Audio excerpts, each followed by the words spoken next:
It was the Palmerian Sun Contracting Game of the Week. Now, you tell me who made the better entrance, the Cogs football team? I like that, pretty good. Or the Cogs band? I'm going to go with the band. I love that. Well, some trickery by Byron early on in this game. It's a reverse. Drake Snodgrass winds up with the ball. He's got a first down and then some. He had 12 carries for 94 yards in this game. A couple plays later, it will be Snodgrass again as they take the snap, and he goes around the far side, and he is in 14 yards for the touchdown. It was 7-0 Tigers.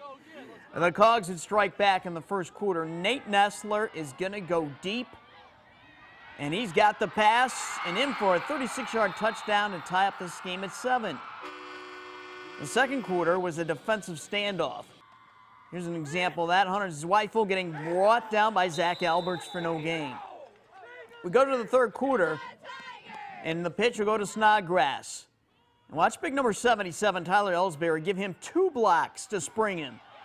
And then Snodgrass, after missing one more guy, is gone. A 30-yard touchdown. They had the lead back.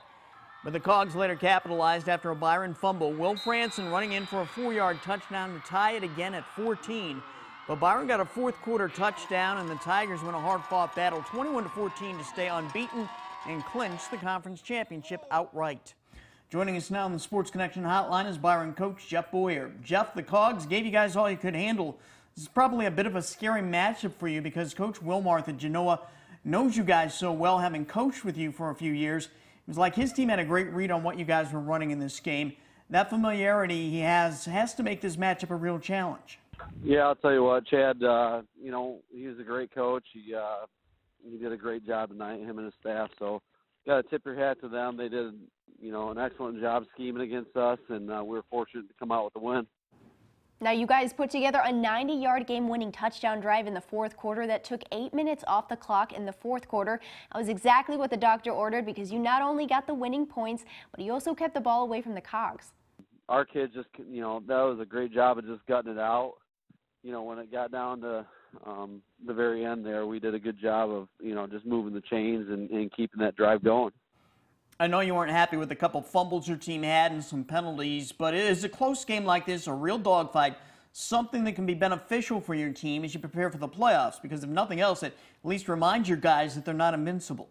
Absolutely. You got to take the positives out of it. I mean, it was great that we won. I think we'd be talking a little bit differently if we had lost that game. But, you know, the fact that we came out on top and won the game, you got to look back at it and go, hey, we needed to play 4 quarters and we needed to face a little adversity and learn how to overcome that. Drake Snodgrass scored your first 2 touchdowns. He had another long one called back by a penalty. It's got to be nice to know that if your offense is bogged down, that he can hit that home run for you at any moment and give your offense a lift. Yeah, absolutely. He's done that all year long, and we're hoping that he continues to do that, you know, throughout the playoffs. But he's a special player, really had some really nice runs tonight. Jeff, overall, I like the quality of teams in the Big Northern with you guys, Genoa, Dixon, Stillman Valley, North Boone. If the schedule this year doesn't get you ready for the playoffs, I don't know what will. Yeah, you know, every year we talk about it.